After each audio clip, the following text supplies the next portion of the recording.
Hello dear friends, welcome to smart Kaksha. कैसे हो आप लोग? आज सीटेट हिस्ट्री का फर्स्ट क्लास है। फर्स्ट क्लास तो हम ले चुके हैं बट पीडीएफ में ब्लर है, ऐसा कुछ लोगों का कमेंट है, तो फिर से फर्स्ट क्लास हिस्ट्री का आज हम ले रहे हैं। टॉपिक वाइज पढ़ रहे हैं। सीटेट के लिए बेस्ट है। लाइन बाय लाइन एनसीईआरटी से क्वेश्चन किस तरह से बनता है वो आपको इसमें देखने को मिलेगा। एनसीईआरटी निचोड़ है, आप पीडीएफ देखेंगे जहां पे पिक्चर्स की जरूरत है वहां पे पिक्चर्स हैं। और ये पीडीएफ आपके लिए वेरी वेरी इंपॉर्टेंट, क्योंकि ऐसे ही आपके एग्जाम में क्वेश्चन पूछा जाता है, तो काफी ज्यादा इंपॉर्टेंट है। बार बार यही कह रहे हैं, अंत तक बने रहना। ये जो है आपके लिए एक ही एग्जाम में नहीं बल्कि अदर एग्जाम में भी हेल्प करेगा, लाइक बीपीएससी, केबीएस, एसएससी, कोई सा भी आप एग्जाम देने जा रहे हो सभी में ये हेल्प करेगा, क्योंकि एनसीईआरटी निचोड़ है पूरा। तो चलिए शुरू करते हैं। इंडिया शब्द की उत्पत्ति, सबसे पहले हम जानते हैं कि इंडिया शब्द की उत्पत्ति कैसे हुई। Origin of the word India, India शब्द की उत्पत्ति कैसे हुई। आई होप अब जो है ये ब्लर आपको नहीं दिख रहा होगा, है ना। क्योंकि पीडीएफ फिर से हम डाउनलोड किए इसको जो बनाए थे, तो आई होप अब तो नहीं दिख रहा होगा। यदि कुछ इशू है तो प्लीज आप कमेंट जरूर करिएगा। यहाँ पे हम समझते हैं इंडिया शब्द की उत्पत्ति कैसे हुई। इंडिया शब्द की उत्पत्ति सिंधु से हुई है। किससे हुई है? सिंधु से हुई है। सिंधु के आसपास के क्षेत्र को क्या कहा गया?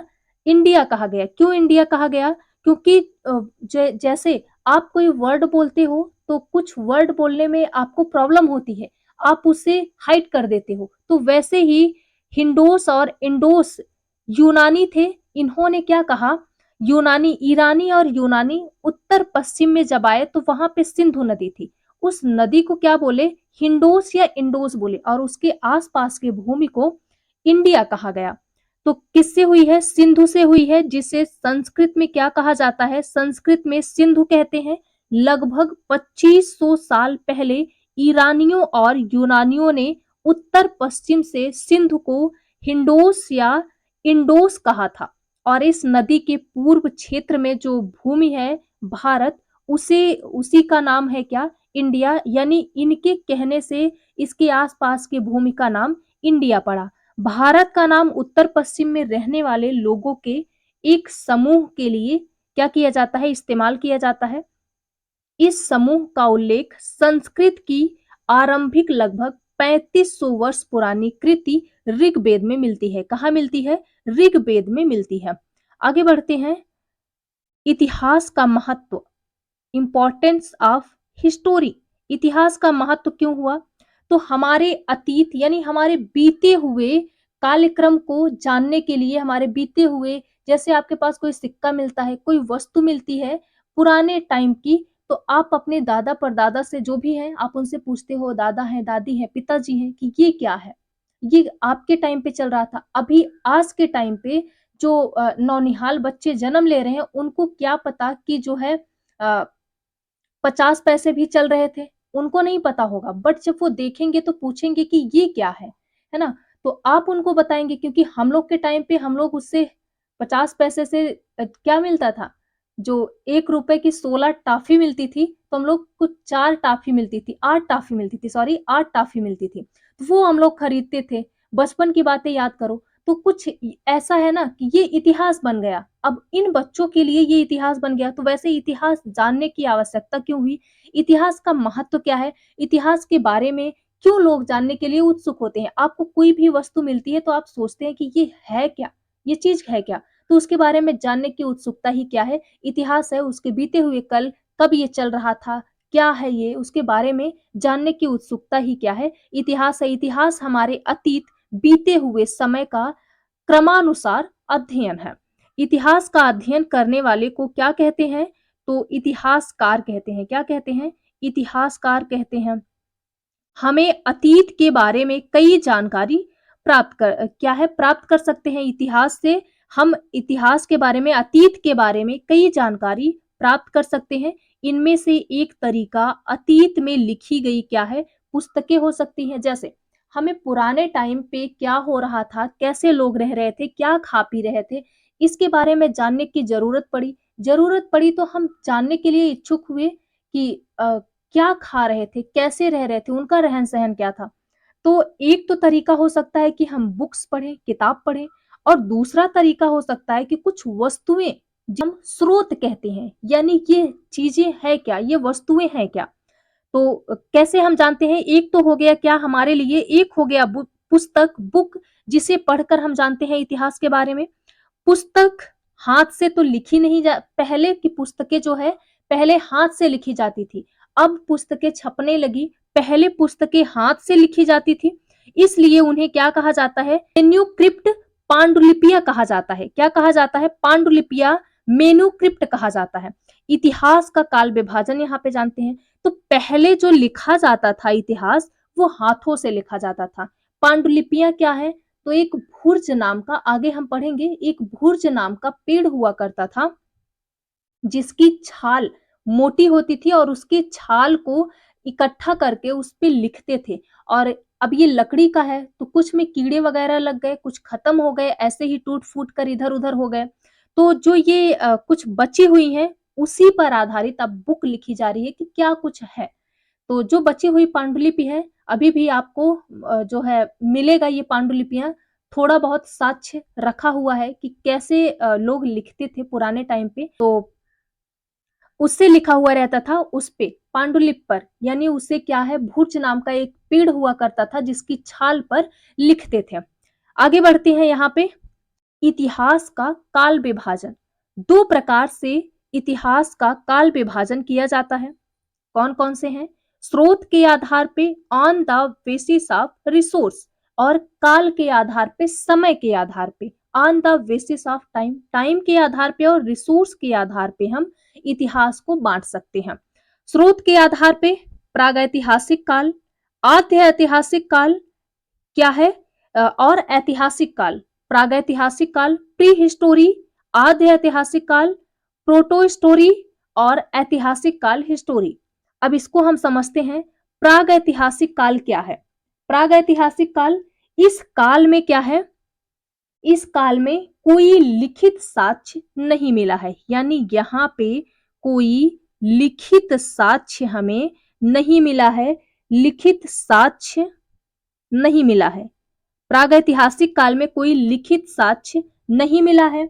और आद्य ऐतिहासिक काल में यहाँ पर लिखित साक्ष्य तो मिला है, यहाँ पर कुछ लिखित साक्ष्य तो मिला है, बट इसे पढ़ा नहीं गया है। लिखित साक्ष्य तो मिला है बट पढ़ा नहीं गया। क्या है? पढ़ा नहीं गया। मिला तो है, जैसे सिंधु सभ्यता का है, आदि ऐतिहासिक काल, सिंधु सभ्यता का जो लिपियां कुछ मिली हुई हैं, जो लिखित कुछ मिला हुआ है साक्ष्य, तो उसे पढ़ा नहीं गया है। और ऐतिहासिक काल का जो है, इसे ही पढ़ा गया है, तो इसे ऐतिहासिक काल कहते हैं। इसमें लिखित साक्ष्य भी मिले हैं और पढ़ा भी गया है। तो ये तीनों बातें आई होप समझ में आ गया होगा। प्रागैतिहासिक काल लिखित साक्ष्य नहीं मिला है, आदि ऐतिहासिक काल लिखित साक्ष्य तो मिला है बट इसको पढ़ा नहीं गया, आज तक नहीं पढ़ा गया। और ऐतिहासिक काल जो है, ये इसमें लिखित साक्ष्य भी मिले हैं और इसको पढ़ा भी गया है अशोक के काल से। आगे हम बात करेंगे, अभी काल के आधार पे बात करते हैं। तो काल के आधार पे प्राचीन काल पाषाण काल से हर्षवर्धन काल तक है। कब से कब तक है? प्राचीन काल से हर्षवर्धन काल तक है। मध्यकाल राजपूत काल से मुगल काल तक है।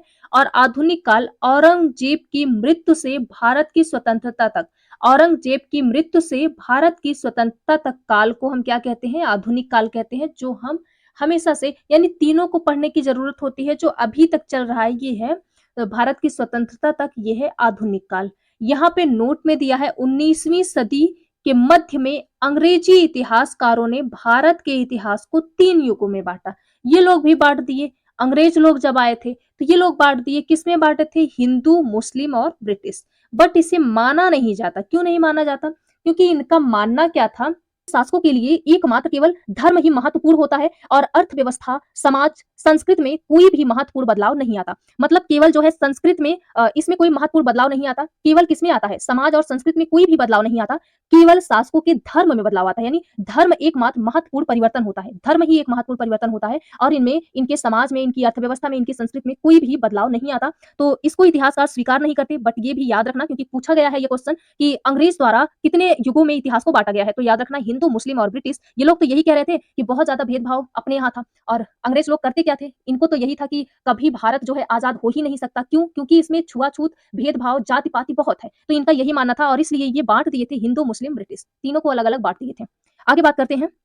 यहाँ पे है तिथियों को लिखने की पद्धति कब से शुरू हुई? तिथि लिखने का। तो यहाँ से भी एक क्वेश्चन बनता है। अभी जो जनवरी में एग्जाम हुआ वहां ये क्वेश्चन बना था। हर साल पूछा जाता है। घटनाक्रम के आधार पे हम यहाँ समझते हैं। जैसे ईसा मसीह के जन्म के पहले की घटना को हम क्या कहते हैं? जो है बीसी कहते हैं। यानी ये घटते क्रम में हम इसको लिखते हैं। कैसे लिखते हैं? घटते क्रम में। और ईसा मसीह के जन्म के बाद की घटना को हम बढ़ते क्रम में लिखते हैं। जैसे हम ये कह ले कि श्वेता का जन्म 300 बीसी में हुआ था और उसकी मृत्यु 100 बीसी में हुई। तो ये घटता क्रम है। मतलब 300 में जन्म हुआ, आप सोचेंगे 300 में जन्म हुआ तो मृत्यु मृत्यु क्यों 100 में हुआ? यानी 100 में जन्म होना चाहिए तो 300 में मृत्यु होनी चाहिए, ऐसा ना? तो ये घटते क्रम में जाता है। इनका जो है बर्थ बर्थ क्या है? इनका बर्थ कब होता है? पहले हो जाता है। यानी बर्थ जब हम देखेंगे तो बर्थ ज्यादा रहेगा। बर्थ हमेशा ज्यादा रहेगा। 300 बीसी में इनका बर्थ हुआ और डेथ इनका कब हुआ? डेथ इनका होगा 100 बीसी में। कब होगा? 100 बीसी में इनका डेथ होता है, 100 बीसी में। तो इस तरह से देखा जाता है। और यही जो है ईसा मसीह के जन्म के बाद की घटना तो घटते क्रम में लिखा जाता है। घटते क्रम में यानी जन्म जो है यानी बर्थ उल्टा हो जाएगा। बर्थ जो है यहाँ पे समझते हैं। बर्थ बर्थ जो है वो 100 में होगा और डेथ जो है वो कब होगा? डेथ होगा इनका बाद में। यानी ये घटनाक्रम बढ़ते क्रम में चलेगा और ईसा मसीह के जन्म के बाद की घटना बढ़ते क्रम में चलती है और ईसा मसीह के जन्म के पहले की घटना जो है वो घटते क्रम में चलती है। ये बात याद रखना, बढ़ते क्रम और घटते क्रम। जैसे यहाँ पे समझिए 300 बीसी में, 300 बीसी, 200 बीसी या 100 बीसी। जन्म इनका 300 बीसी में हुआ, मृत्यु इनकी कब हुई? तो मृत्यु इनकी हुई 100 बीसी में। इसे क्या कहते हैं? इसे हम दर्शाते हैं, प्रेजेंट करते हैं बिफोर क्राइस्ट। किससे? बिफोर क्राइस्ट से। और कभी कहीं कहीं लिखा रहता है बीसीई, बिफोर कॉमन एरा। क्या है इसका full form? Before common era. BP, अरे ब्लड प्रेशर वाला नहीं, बीपी, बी फोर प्रेजेंट। क्या है? Before present.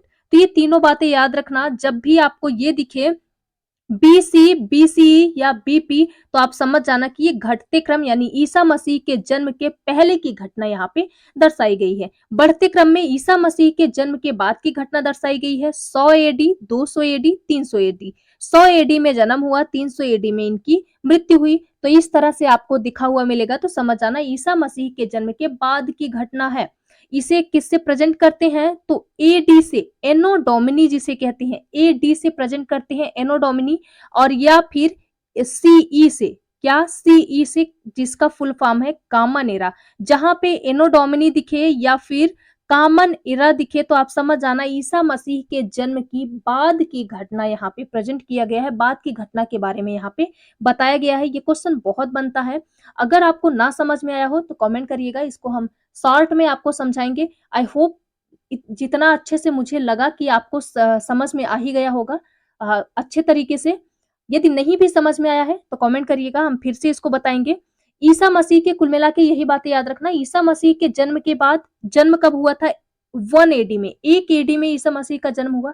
तो इसके बाद की घटना को हम बढ़ते क्रम में लिखेंगे और इसके पहले की घटना को हम घटते क्रम में लिखेंगे। चलिए आगे बढ़ते हैं। इतिहास के स्रोत, यहाँ पे हम बात कर रहे हैं इतिहास के स्रोत। इतिहास के स्रोत क्या है? तो पुरातत्व संबंधी स्रोत। पुरातत्व संबंधी स्रोत में है अभिलेख। क्या है? अभिलेख, प्रशस्ति, सिक्के, स्मारक, भवन, मूर्तियां। ये सब है क्या? ये सब है पुरातत्व संबंधी स्रोत। ये है क्या? पुरातत्व संबंधी स्रोत। क्या है? पुरातत्व संबंधी स्रोत। ये है क्या, पुरातत्व संबंधी स्रोत। और साहित्य स्रोत में आता है पांडुलिपि, धर्म ग्रंथ, समसामयिकी ग्रंथ और क्या है, लौकिक साहित्य। ये है साहित्यिक स्रोत में। विवरण में आपको मिलेगा जैसे जो है चीन, चीनी यात्री हो गए, यूनानी हो गए। तो ये लोग जब आए थे, तो यहाँ पे एक एक करके इनके बारे में भी हम डिस्कस करेंगे। ये जब आए थे भारत में, तो भारत के इतिहास को जो भी लिखे हैं, जो भी यहाँ पे घटनाएं घटित हो रही हैं, इन सब के बारे में लिखे हैं। तो इसे क्या कहा गया है, इसे कहा गया विदेशी विवरण। यानी विदेशी विवरण जो है, यहाँ पे ये लोग जो भी लिखे हैं हमारे देश के बारे में, ये है विदेशी विवरण। इनके बारे में एक एक करके हम डिस्कस करेंगे। जो भी ये इनका यानी विदेशी लेखों का जो लिखित साक्ष्य मिला है यहाँ पे, जैसे यूनानी लेखक में हेरोडोटस है, टालमी है और प्लिनी, मेगस्थनीज, ये सब यूनानी लेखक हैं। और चीनी लेखक में फाहियान, वेनसांग, अरबी लेखक में है अलबरूनी, अल मसूदी, ये अरबी लेखक है। और फारसी लेखक फिरदौसी, मिनहाज ए सिराज, जियाउद्दीन बर्नी। तो इनके लेख से हमें इतिहास के बारे में पता चलता है। एक एक करके हम डिस्कस करेंगे, इन सब के बारे में एक एक करके हम देखेंगे। तो किससे क्या है, इन्होंने क्या लिखा है, इसके बारे में क्या लिखा है, तो इन सब के बारे में हम एक एक करके डिस्कस करेंगे। आगे है आपका भारतीय पुरातत्व सर्वेक्षण विभाग। क्या है, भारतीय पुरातत्व सर्वेक्षण विभाग। इसकी स्थापना कब हुई थी, तो इसके संस्थापक हैं कौन, जिसको हम जनक कहते हैं, अलेक्जेंडर कनिंघम को माना जाता है। पुरातत्व, भारतीय पुरातत्व सर्वेक्षण विभाग के जनक अलेक्जेंडर कनिंघम को माना जाता है। ये कौन थे, तो ये एक ब्रिटिश पुरातत्व शास्त्री और सेना में अभियांत्रिकी भी थे। क्या थे, ये तो ब्रिटिश पुरातत्व शास्त्री भी थे और अभियांत्रिकी, ब्रिटिश पुरातत्व शास्त्र की तथा सेना में अभियांत्रिकी भी थे। पुरातत्व विभाग की स्थापना कब हुई, तो 1784 में पुरातत्व विभाग की स्थापना हुई। ये आगे बात करते हैं अभिलेख। अभिलेख क्या है, तो जो कुछ भी लिखा हुआ मिला है उसे अभिलेख कहते हैं। सीधा क्वेश्चन पूछा हुआ था कि अभिलेख केवल पत्थर को ही कहा जाता है। नहीं, केवल पत्थर को ही नहीं, जो अभी जनवरी में एग्जाम हुआ वहां से ये क्वेश्चन बना था। आपको यही कह रहे हैं कि एनसीईआरटी पूरा निचोड़ है इसमें। एक एक लाइन आप विशेष ध्यान दीजिएगा, क्योंकि इस तरह से एक एक वर्ड घुमा फिरा के सीटेट में क्वेश्चन पूछा जाता है कि आप कंफ्यूज हो जाएंगे कि सत्यता क्या है इसकी। और क्वेश्चन ऐसा बना रहेगा कि आप जो है यही समझेंगे कि नहीं यही सत्य है। कितना भी आप पढ़ाई किए रहो, यही कह रहे हैं कि यदि इस पीडीएफ से आप पढ़ रहे हो तो एक एक पॉइंट आपका क्लियर होगा। देखिए, क्वेश्चन यही पूछा हुआ था कि अभिलेख केवल कठोर कठोर धातु, पत्थर ही कठोर है, तो पत्थर पर ही बना है, लिखा हुआ है। नहीं, अभिलेख पत्थर अथवा धातु जैसे कठोर सतह पर उत्कीर्ण किए जाते थे। केवल पत्थर पर ही नहीं, धातु पर ही उत्कीर्ण किए जाते थे। जैसे मुहर, प्रस्तर, स्तंभों, स्तूपों, चट्टानों और ताम्र पत्रों पर मिलते हैं। मंदिरों की दीवारों और मूर्तियों पर भी ये अभिलेख मिलते हैं। हड़प्पा संस्कृत के अभिलेख अभी पढ़े नहीं जा सके हैं, जो आपको पहले ही बता चुके हैं। हड़प्पा संस्कृत के जो अभिलेख हैं उसे अभी तक पढ़ा नहीं गया है। यहाँ पे आगे बात करते हैं, अशोक के अभिलेख को पढ़ने का सर्वप्रथम कार्य किसके द्वारा किया गया, तो 1837 में, डेट याद रखना, 1837 में जेम्स प्रिंसेस ने पढ़ा था। अशोक के अभिलेख को सर्वप्रथम 1837 में जेम्स प्रिंसेस ने पढ़ा, लेकिन खोज इसका जो है पहले हो गया था 1750 में। पाद्रेटी पेंथेलर ने किया था। किसने किया था, ये भी याद रखना, इंपॉर्टेंट है। 1750 में पाद्रेटी पाद्रेटी पेंथेलर ने पहले ही खोज दिया था। कब, 1750 में। खोज तो 1750 में हुआ, बट इसको पढ़ा कब गया, 1837 में पढ़ा गया। अशोक के अभिलेख मुख्यतः किसमें लिखे हुए हैं, तो ब्राह्मी, खरोष्टी, यूनानी, आरमाइक, 4 लिपियों में इनके लेख लिखे हुए हैं। ब्राह्मी, खरोष्टी, यूनानी तथा आरमाइक, तीनों में। अशोक के अधिकतम अभिलेख ब्राह्मी लिपि में लिखे हैं। ये भी इंपॉर्टेंट है, क्वेश्चन पूछा हुआ है। अशोक के अधिकतम अभिलेख किसमें लिखे हुए हैं, तो अशोक के अधिकतम अभिलेख ब्राह्मी लिपि में लिखे हुए हैं। यह लिपि बाएं से दाएं लिखा जाता है, जैसे हम लोग लिखते हैं। हम लोग कहाँ से लिखते हैं? बाएं से। ये है आपका जो है लेफ्ट और ये है राइट। तो यहाँ से लिखते हैं ना, कुछ इस तरह से लिखते हैं। यहाँ पे बना देते हैं, यहाँ पे कुछ इस तरह से लिखते हैं, जैसे हम लोग अभी लिखते हैं ना, यहाँ से इधर जाएगा, ऐसे लिखते हैं, यानी बाएं से दाएं लिखते हैं। तो ये है क्या, अशोक की जो ब्राह्मी लिपि है, यह लिखा हुआ है बाएं से दाएं लिखा जाता है। अधिकतर जो है इनका जो अभिलेख मिला है वो ब्राह्मी लिपि में मिला है। और केवल उत्तरी पश्चिम भारत के कुछ अभिलेख हैं जो खरोष्टी लिपि में लिखे हैं। खरोष्टी लिपि मतलब कि ये जो है दाएं से बाएं लिखा जाता है, जैसे उर्दू लिखा जाता है ना, आप सबको पता ही होगा। उर्दू उर्दू जैसे लिखा जाता है, वो कुछ इस तरह से लिखा जाता है। इस तरह से लिखा जाता है, दाएं से बाएं, इस तरह से दाएं से बाएं। लघमान और सरेकुना इंपॉर्टेंट है। लघमान और सरेकुना से प्राप्त अशोक अभिलेख यूनानी और आरमाइक लिपियों में मिला है। ये भी क्वेश्चन पूछा हुआ है। ये अशोक के अभिलेख कहाँ से मिला है? यूनानी और आरमाइक लिपि में जो लिखा हुआ है, ये भी क्वेश्चन पूछा है। लघमान और सरेकुना से प्राप्त अभिलेख यूनानी और आरमाइक लिपि में लिखा हुआ है। अफगानिस्तान के कंधार से मिला 2250 वर्ष पुराना अभिलेख यूनानी आरमाइक दो लिपियों में लिखा है। यूनानी आरमाइक दो लिपियों में लिखा है। मध्य प्रदेश से प्राप्त वाराह प्रतिमा जो हुड़राज तोरमाड़ के लेखों का विवरण है। किसका है? हुड़राज तोरमाड़ के लेखों का विवरण है। इंपॉर्टेंट है, ये सारी बातें याद रखना। आगे बढ़ते हैं। प्रशस्ति क्या है? प्रशस्ति क्या है? तो प्रशस्ति क्या है? राजा के गुणों और कीर्तियों का बखान होता है। प्रशस्ति जो है ये राजा के गुण, यानी जो स्तंभ पर कुछ लेखे, आप लोग गए होंगे कहीं पर, तो कुछ स्तंभ ऐसे लगा हुआ रहता है, जो है आधा मिट्टी में धसा हुआ, इस तरह से बना हुआ रहता है। अभी आप चित्र में देखेंगे और उस पर कुछ लिखा हुआ रहता है। आपको शायद समझ में तो नहीं आएगा कि क्या लिखा है, कुछ बातें समझ में भी आती हैं क्या लिखा हुआ है, बट उस पे कुछ लिखा हुआ रहता है। वो लिखा क्या है? तो राजा के गुणों का कीर्तिगान, इनका बखान लिखा हुआ है कि इन्होंने क्या कुछ हासिल किया है। बट इनकी कमजोरियों को नहीं लिखा जाता, इनकी जो है पराजय को नहीं लिखा जाता, इनके सिर्फ गुणों और कीर्ति का बखान उस प्रशस्ति पर लिखा हुआ रहता है। प्रशस्तियों की रचना करता कौन है? ये अभी जो एग्जाम हुआ उसमें क्वेश्चन बना था।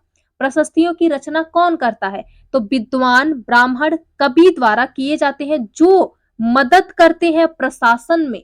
जो उनके प्रशासन में मदद करते हैं वही लोग उनके बारे में लिखते हैं। ये बात भी याद रखना, इंपॉर्टेंट है। क्वेश्चन बना हुआ है कि प्रशस्तियों की रचना कौन करते हैं? तो पहली बात तो विद्वान ब्राह्मण कवि ये लोग करते हैं। बट ये लोग और क्या करते हैं? जो प्रशासन में मदद करते हैं यही लोग लिखते हैं। सीधा क्वेश्चन आपसे पूछा जाएगा, जो प्रशासन में मदद करते हैं वो लोग नहीं लिखते, है ना। ऐसे ही क्वेश्चन बना हुआ है। अभी आप क्वेश्चन सॉल्व करेंगे तो हम देखेंगे। और इस तरह के बहुत सारे रीजन और अजर्सन के क्वेश्चन बनते हैं, तो ऐसे ही बनते हैं। तो क्या है? विद्वान ब्राह्मण कवि द्वारा लिखा जाता था, जो प्रशासन में मदद करते थे। और सिर्फ इनके बखान लिखे गए हैं, सिर्फ इनके बखान लिखे गए हैं। ये है अशोक स्तंभ। अशोक के यहाँ से क्वेश्चन बना है, जो अभी यही एग्जाम हुआ।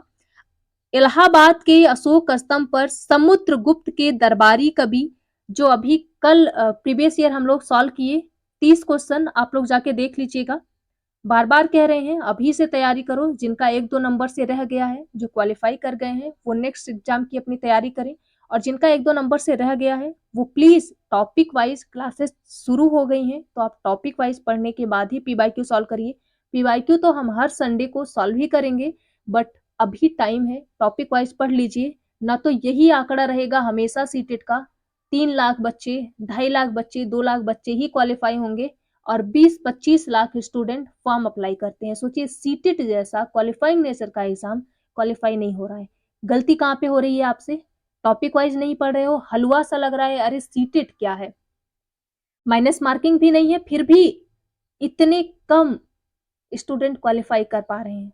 सोचने वाली बात है। तो आप टॉपिक वाइज नहीं पढ़ रहे हो, या फिर आप प्रीवियस ईयर नहीं सॉल्व कर रहे हो।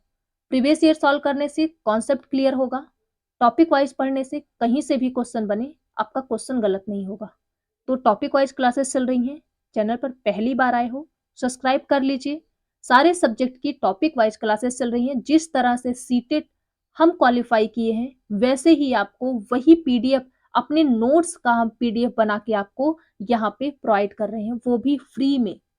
तो मेहनत तो हो ही रही है, आप लोग भी थोड़ा कर सकते हैं। मलाई की तरह निथाल के आपसे आपके सामने पेश किया जा रहा है, फिर भी आप भोग ना लगाओ तो फिर क्या ही कहा जाए इसमें। तो चलिए, यहाँ पे क्या है, इलाहाबाद के अशोक स्तंभ पर समुद्रगुप्त के दरबारी कवि हरिशेर द्वारा रचित प्रयाग स्तंभ लेख क्या है, एक प्रशस्ति अभिलेख है, जिसमें समुद्रगुप्त के विजय और नीति का वर्णन किया गया है। क्या किया गया है, इनके समुद्रगुप्त के विजय और इनकी नीतियों का वर्णन है। आप कुछ इस तरह से देखेंगे, कभी इलाहाबाद जाइएगा तो इसको देख लीजिएगा। इस पे देखिए, आप यहाँ पे इस चित्र में तो इतना क्लियर नहीं दिख रहा है, बट आप थोड़ा-थोड़ा यहाँ पे देख पा रहे होंगे, यहाँ पे कुछ लिखा हुआ है। यहाँ पे आप देखिए, यहाँ पे कुछ लिखा हुआ है, तो यहाँ पे कुछ लिखा हुआ है, कुछ इस तरह से। तो क्या है ये? तो इनकी जो है, इनके विजय और नीतियों के बारे में यहाँ लिखा हुआ है, किसके? समुद्रगुप्त के। आगे बात करते हैं। एहोल, एहोल है, एहोल अभिलेख भी एक प्रशस्ति अभिलेख है। यह चालुक्य नरेश पुलकेशियन द्वितीय के दरबारी कवि रवि कीर्ति ने लिखा है, जिसमें पुलकेशियन द्वितीय तथा हर्षवर्धन के बीच युद्ध का वर्णन मिलता है। क्या मिलता है? पुलकेशियन द्वितीय और हर्षवर्धन के बीच युद्ध का वर्णन इसमें मिलता है। किसके द्वारा लिखा गया है? रवि कीर्ति द्वारा लिखा गया है। एहोल अभिलेख क्या है? तो ये एक प्रशस्ति अभिलेख है। चालुक्य नरेश पुलकेशियन द्वितीय के दरबारी कवि रवि कीर्ति ने लिखे हैं पुलकेशियन द्वितीय के बारे में। पुलकेशियन द्वितीय और हर्षवर्धन के बीच जो युद्ध हुआ था, उसी का वर्णन यहाँ पे मिलता है। तो ये टॉपिक आज यहीं पर हम समाप्त करते हैं। इसके बाद अगले टॉपिक से हम पढ़ेंगे। अगला टॉपिक हमारा होगा क्या? इसी के बारे में, सिक्के के बारे में देखेंगे। सिक्के जो है, सिक्के से कैसे हमें जो सिक्के साक्ष्य के रूप में मिले हैं, वो कहाँ-कहाँ से मिले हैं, उनके बारे में देखेंगे। अन्य पुरातत्व के साक्ष्य जैसे साहित्यिक स्रोत क्या है, पांडुलिपियां और धर्म ग्रंथ, इन सब के बारे में एक-एक करके डिस्कस करेंगे। तो आज यही करते हैं। आई होप आज का सेशन आपको पसंद ही नहीं बल्कि आपके लिए बहुत, कोई भी एग्जाम देने जा रहे हो, बहुत हेल्प करेगा सभी एग्जाम में। तो हेल्पफुल रहा हो तो एक लाइक शेयर सब्सक्राइब कर दीजिएगा। एंड में यही आपसे एक मांग है, तो इस मेहनत के लिए आप इतना तो कर ही सकते हैं। एक लाइक शेयर सब्सक्राइब कर दीजिएगा। बने रहिएगा अपने चैनल स्मार्ट कक्षा के साथ। बेस्ट मिलेगा। जिस तरह से मेरा सीटेट एक ही बार नहीं बल्कि 2 से 3 बार क्वालिफाई हम कर चुके हैं, 4 बार तो सीटेट मेरा क्वालिफाई है, तो आप समझ ही सकते हो मेरे द्वारा बनाए हुए नोट्स, और वो भी एनसीईआरटी से एक-एक वर्ड निचोड़ कर इसमें जैसे क्वेश्चन में पूछा जा रहा है, नए क्वेश्चन जिस तरह से बन रहे हैं, उसी तरह से इसमें जो मेरे नोट्स में है और जो भी नए क्वेश्चन बन रहे हैं, उसे भी हम एनसीईआरटी से इंक्लूड किए हैं। आप देख सकते हो किस तरह से क्वेश्चन पूछे जाते हैं। तो सब्सक्राइब कर लीजिए टॉपिक वाइज पढ़ने के लिए और प्रीवियस ईयर सॉल्व करने के लिए। तो चलिए यही इन करते हैं। जहाँ भी आपको समझ में आए, यदि आप कोर्स लेना चाहते हो तो कोर्स भी ले सकते हो। बट यहाँ पे आपको फ्री में यूट्यूब पर टॉपिक वाइज सभी सब्जेक्ट की क्लासेस मिलेंगी। यदि फ्री में पढ़ना चाहते हो तो चैनल से जुड़े रहना। आप क्वालिफाई करने के बाद सीटेट अनसब्सक्राइब कर देना, चलेगा। बट ये आंकड़ा तो कम से कम मुझे नहीं देखने को मिलेगा। बड़ा दुख होता है कि 25 lakh plus student form apply करते हैं, 20 लाख जो है प्लस स्टूडेंट एग्जाम देने जाते हैं, और क्वालिफाई कितना करते हैं? तो क्या ही बताएं क्वालिफाई कितना करते हैं। 3 से 4 लाख, 4.5 लाख प्लस लोग ही क्वालिफाई कर पाते हैं। तो सोचिए क्या आंकड़ा जा रहा है।